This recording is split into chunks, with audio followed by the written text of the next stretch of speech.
The first part of Genesis chapter 31 was actually 31 1 verses 1 to 42, not 41. So in the caption I put Genesis 31 1 to 41, but I'd meant to put 1 verse 1 to verse 42, and then part 2 is verses 43 to 55. So sorry, I just thought I'd mention that. Want to be this is the Bible we're talking about, and I want to be as precise and as particular as I possibly can. So without further ado, we're going to move on and read Genesis chapter 32. So Jacob went on his way, and the angels of God met him. When Jacob saw them, he said, "This is God's camp." And he called the name of that place Mahanaim. Excuse me. Then Jacob sent messengers before him to Esau his brother in the land of Seir, the country of Edom.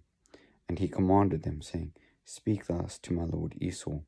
Thus your servant Jacob says, I have dwelt with Laban and stayed there until now. I have oxen, donkeys, flocks, and male and female servants, and I have sent to tell my lord that I may find favor in your sight." Then the messengers returned to Jacob, saying, "We came to your brother Esau, and he also is coming to meet you, and 400 men are with him." So Jacob was greatly afraid and distressed, and he divided the people that were with him, and the flocks, and herds, and camels, into 2 companies.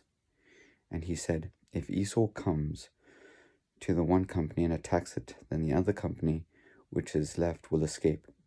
Then Jacob said, "O God of my father Abraham, and God of my father Isaac, the Lord who said to me, 'Return to your country and to your family, and I will deal well with you,' I am not worthy of the least of all the mercies and of all the truth which you have shown your servant. For I crossed over this Jordan with my staff, and now I have become 2 companies. Deliver me, I pray, from the hand of my brother, from the hand of Esau, for I fear him, lest he come and attack me and the mother with the children. For you said, I will surely treat you well, and make your descendants excuse me, as the sand of the sea, which cannot be numbered for multitude."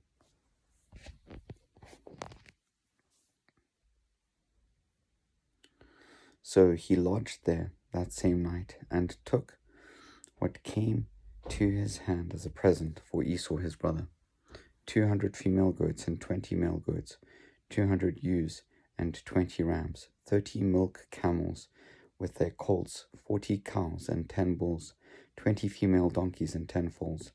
Then he delivered them to the hand of his servants, every drove by itself, and said to his servants, "Pass over before me, and put some distance between successive droves."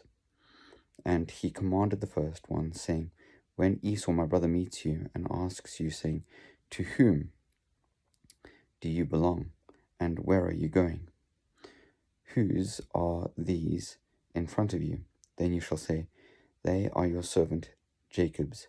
It is a present sent to my lord Esau, and behold, he also is behind us.'" So he commanded the second, the third, and all who followed the droves, saying, "In this manner you shall speak to Esau when you find him, and also say, 'Behold, your servant Jacob is behind us.' For he said, 'I will appease him with the present that goes before me, and afterward I will see his face. Perhaps he will accept me.'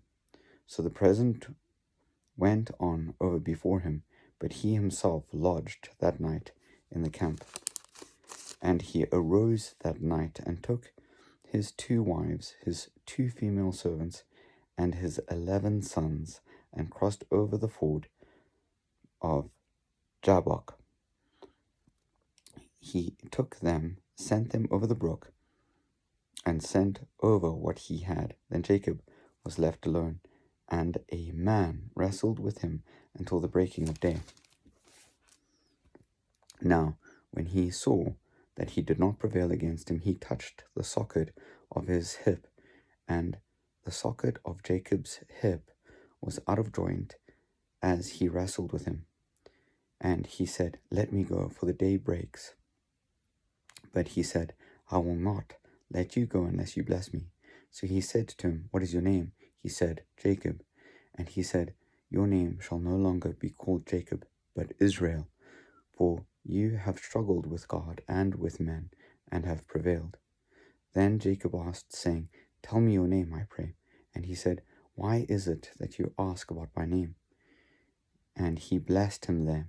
So Jacob called the name of the place Peniel, for I have seen God face to face, and my life is preserved. Just as he crossed over Penuel, the sun rose on him, and he limped on his hip. Therefore to this day the children of Israel do not eat the muscle that shrank, which is on the hip socket, because he touched the socket of Jacob's hip in the muscle that shrank.